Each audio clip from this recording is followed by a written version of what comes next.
seen a couple days ago that Devin Futrell, this hotshot freshman they got that's been killing it in midweeks, but hadn't pitched in any in SEC. Yeah. Vanderbilt had announced this, but sources at the Tennessee report he's going to start Friday night. I was wondering what you think of a guy, no matter how good his stuff is, his first SEC game's Friday night here in front of what figures to be a rowdy, tanked up crowd. And I'm sure they're preparing him mentally for that. I mean, he's pitching for one of the top programs in the country.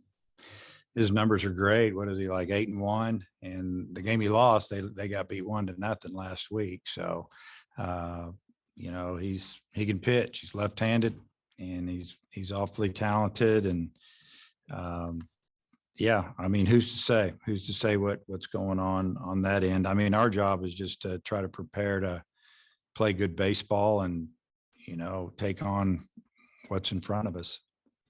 I guess they're going to announce them today, apparently, but all their rotation, I guess. But what do you guys know about him? I mean, what makes him so good? Well, he throws strikes. I mean, you look at his strikeouts to walk. He walks maybe 5 or 6, 7 batters, and I don't know how many innings he's thrown, but I mean, when you got 9 decisions, that means he's pitching well into each game. I think last week against Louisville, I think he threw 4 or 5 innings. The games leading up to that, he was giving them more, and he really saved their bullpen, and they won a lot of midweek games. So, I mean, velocity and all that, 90 miles an hour, good off-speed stuff, and just comes at you. So that's about all we know. And then just watching video. And their rotation, they lost 2 first-round draft picks, even though Rocker didn't sign. But what do you think about their rotation? Now they've got another freshman, and then they've got I guess Holton, an older guy. The other freshman. I don't know. Holton's a freshman. I mean, and they've started Christian Little last week too, so they've got a lot of starting pitchers. They've got a lot of high draft choice. They have, they've got a good bullpen. They have a lot of velocity. And they've got a lot of talent on that pitching staff. So, they just keep coming at you. You gotta fight them. What do you make of their lineup? And to have a guy like, I think, Bradfield, that's got a bunch of stolen bases, what kind of pressure can he put on you? Well, he's the best leadoff man in the country. Continues to just get better and better as far as base running and stealing. Hasn't been thrown out this year, 30 plus stolen bases. He can bunt. He can work a walk. He's also shown power this year. I think he's got 6 home runs, something like that. And he's just a really, really good player. And then he's a top-notch center fielder too. He can cover a lot of ground. So he can put a lot of pressure on your defense. I think that showed up in their game the other night against Indiana State when he hit a 3-hopper to the second baseman with 1 out in like the 11th inning or whatever inning they end up winning the game. And he booted it on turf. And it was just a ball that I think he rushed it a little bit watching it. And, immediately stole second. They threw the ball into center field. It ended up in center field, and then they got a base hit and won the game. And it's you gotta play the game right, and you got to have a clock in your head when he's up. That's for sure. And also, I think after this past Saturday's game, you mentioned that Hagen's velocity was down a little bit. Is there any concern with that at all? No, I think they got that worked out in his bullpen. He was just maybe getting a little bit. His mechanics weren't quite right, and I think they fixed it. Coach Hobbs was, very, I don't know how the word to use. He was just kind of excited about what he saw from Hagen's bullpen, and they made a few adjustments. So, yeah, it happens though, and it didn't matter if he's a freshman or a 5th-year senior. A lot of times when you get to this, point in the season, if you've thrown a lot of pitches, you're gonna have some of those days that you're down a couple miles an hour, and hopefully that will go away. We'll keep an eye on it. And Connor didn't throw as many pitches as he usually does this past weekend. You feel like it maybe refreshed him a little bit going into this weekend? Well, we talked about that in the dugout. I think he threw like 78 pitches or something along that line. And, we thought, let's take him out. They've got a 5-run lead at the time, and we'll rest him a little bit and get him ready for this weekend. And fortunately for us, we had some guys come and do a great job. We came back and won the game, and Connor got to save a few pitches. Bradfield, like you say, it's 34, but as a team, they're 70-79. What kind of pressure does that put on your defense? And they lead the league in stolen bases and sack bunts. So it sounds like they play some small ball. We've worked on it. We've worked on it. We know what their style is. They also have power too. I mean, they have a lot of talent. So they can beat you in a lot of ways offensively. They can get down the line, and they've got 4 or 5 guys that can steal a base, and they'll hit and run. They'll bunt. If it works, it can get you. If it doesn't, you can get some quick innings. So nothing's changed. That's they have a lot of good athletes. 392, Jones 386. Two guys, in their top 4, I guess. Not a whole lot of teams have 2 guys hitting over 385. What do you think of those 2 guys? I guess Really good. One hits right, one hits left. They both have power. They hit back to back in the order. Jones got 6 hits the other night and hit a couple of them really, really hard. And he also he's a big kid, but he can run. He beat out an infield hit in a crucial time. And man, you got 2 guys in the middle of your lineup almost hitting 400. That's a weapon. You just hope that when those guys are up, that you don't have too many on base or nobody on base. Coach, seems like Robert Moore hit the ball a little bit better last week than he has been. What have you seen from him this week, and you feel confident in him moving forward? Yeah. I like the way he's swinging it. I see a little bit more confident hitter at practice in the games. I think he's, feeling a lot better about it. In his defense, even really the last couple of weeks, when he has hit the ball hard, it seemed like it went at somebody. And, I've seen him kind of get frustrated, 2 weeks ago at home when he lined out and hit a hard ground ball right at somebody. And I think on Friday he hit a ball that no doubt would have been out of the park and would have given us a 2-1 lead. And it was caught at the fence because the wind was blowing in 25 miles an hour. But that's the way the game works. And but he got a big hit or 2 against Auburn, hit that 3-run homer to give us a big cushion. And I feel good about where he's at, and it's good to see that he's hung in there. He continues to work, and the batting average is a number that sometimes I wish we didn't have batting averages, but I guess I get it. I like that the fact that Robert's driven in like 39 runs, somewhere in there. And, he's still helping the team win. Will McIntyre did well last weekend. You plan on pitching him this weekend, and just how do you feel about him? Yeah, I thought he did great last week. I thought he threw pretty well against Missouri State. Just made one mistake on a 2-0 pitch, and then, he pitched 3 innings. We could have thrown him 3 more, but we knew that we were going to need him on the weekend, and we wanted to save him for Sunday. And I think, he went through their lineup, which is one of the best lineups that we faced. He went through it.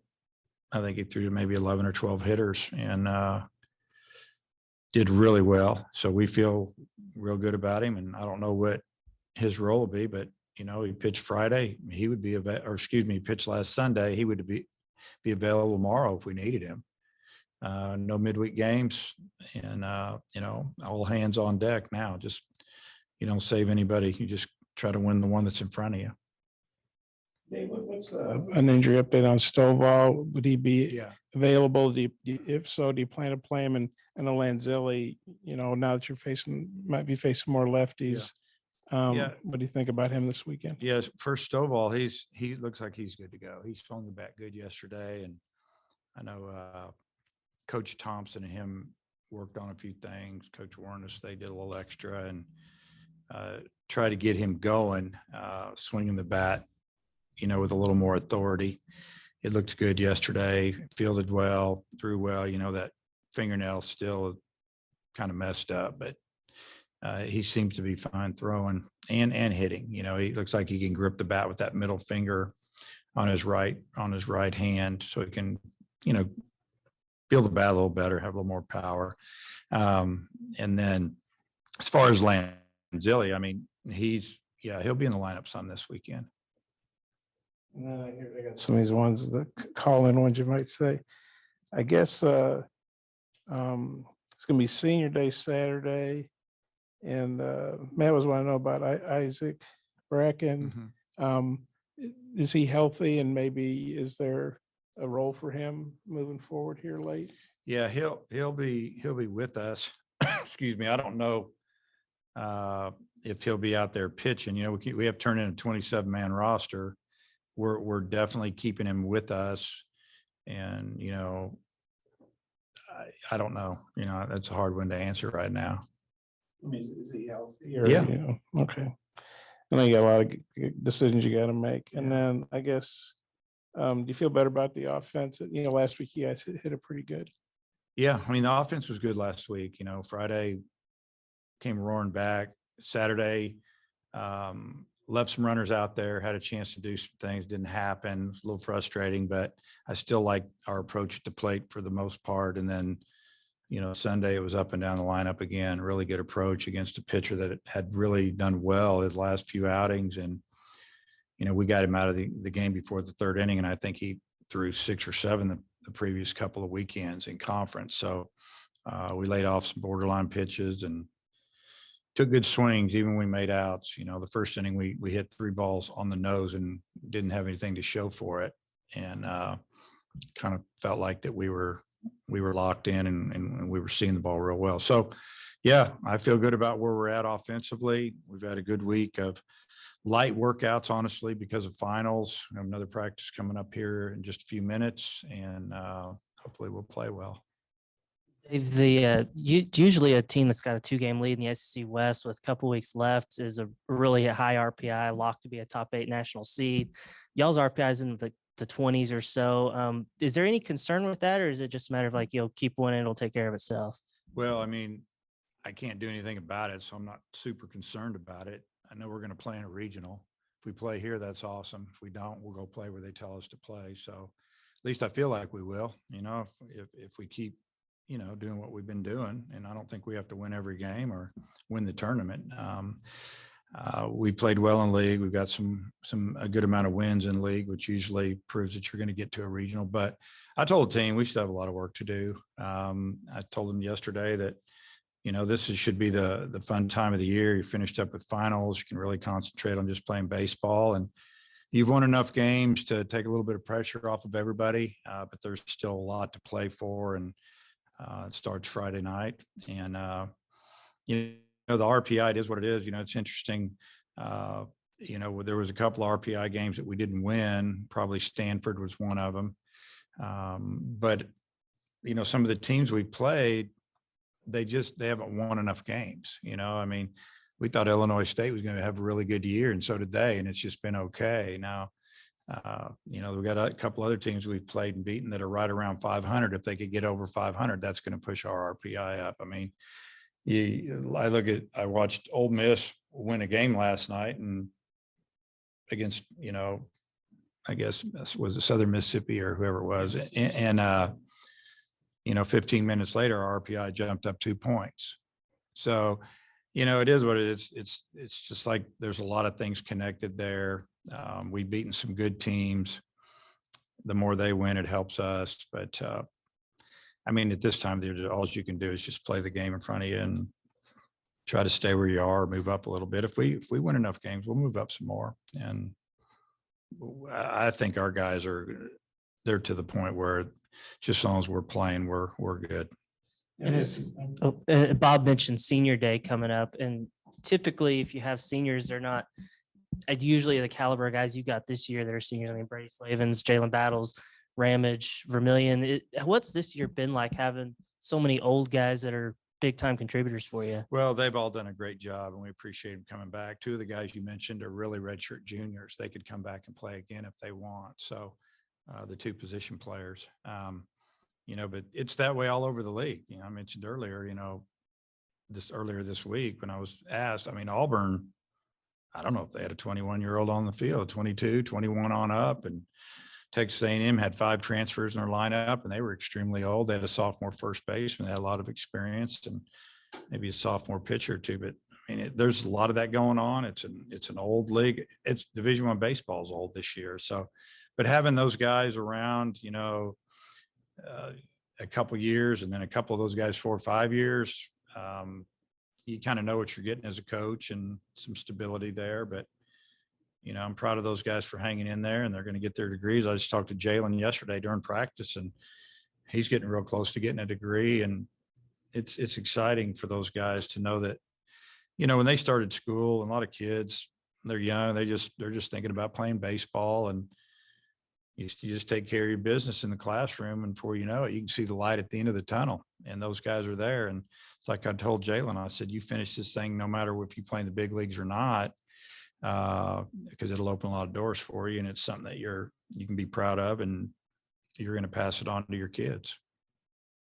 Yeah, I guess you and Corbin came in the league the same year, played each other quite a bit, obviously in different divisions, so not every year. But well, how would you describe y'all's relationship? What do you think about the competition you guys have had all these years? I think our relationship's good. I mean, we know how hard it is. We talk about it, at the convention off to the side. We'll have a conversation and just talk about the league and things that have gone on, and or maybe we'll have a conversation or two when we have our coaches meeting in September, which hasn't been in person the last couple of years, but it is again this coming year. And because we've, like you said, we came in at the same time, just the talent level. But as far as I think there's a lot of respect between the two programs and the coaches and the coaching staffs. I mean, they work hard. We work hard. We're both hard to beat. Our teams show up pretty much every game, and there's a high expectation at both programs, and you can see it by the way the players play and act. Talk about the RPI. I mean, there's no way you can predict Mississippi State's going to win the national title, and then this year they're struggling to make the tournament. Tennessee had been down, now they're at number 1. I mean, is that just kind of they're just unpredictable things that impact that RPI? Well, I think the programs you mentioned, Mississippi State, you never know. I mean, they still have a really good team. They field the ball and they hit home runs, and they've lost a lot of close games. Bullpens let them down a little bit. They've lost games late. I mean, when you think back, we had them on the ropes for a sweep. We had the bases loaded and 1 out. We didn't score in the 9th, and then we had another opportunity maybe in the 10th or 11th, but that's happened to them. Florida went in there last weekend. All the games were tied all the way to the 7th, 8th, 9th inning, and then that fell apart. So they have a really good team. They're a dangerous team. If they were to get into a regional, or if they go win the SEC tournament, if they get in there, which I think they will, you don't want them in your regional. Same with Ole Miss. They're loaded. The league is so good. It's flip a coin sometimes. I mean, the unexpected is going to happen. It's baseball. Have a bad weekend, ball doesn't bounce your way or whatever. But Tennessee, I mean, you got a really experienced team. You got a superstar in center field and right field. Left fielder is really good. You got their former left fielders. Now they're starting catcher.